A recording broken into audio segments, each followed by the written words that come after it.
नमस्कार बंधुगण, आपण मैंने देखिपे यही नोटिसटी आरआरबी तरफ आई बहुत खुशी कथा जे ए 32,000 गोटी पदवी वैकेंसी आसी अनेक गुड़े पिला नियुक्ति पाइपर।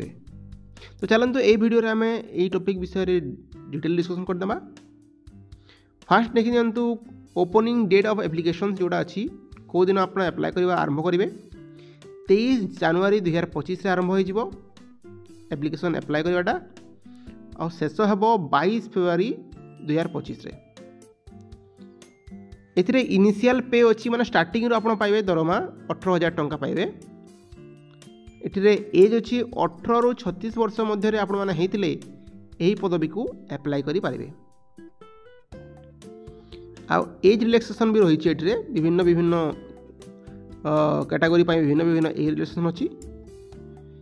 एथिरे एग्जामिनेशन मोड सीबीटी हबो माने कंप्यूटर बेस्ड एग्जामिनेशन हबो।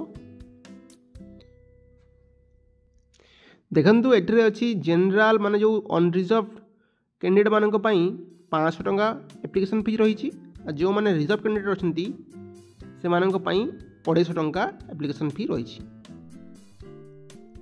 एहार डिटेल नोटिफिकेशन आपण माने आरआरबी रो वेबसाइट रे पाई जिवे खूब शीघ्र। तो एमिति इनफॉर्मेटिव वीडियो देखिया पई आम चैनल को सब्सक्राइब करंतु, लाइक करंतु और सांग मान सहित शेयर करंतु। वीडियो को शेष पर्यंत देखिया पई धन्यवाद।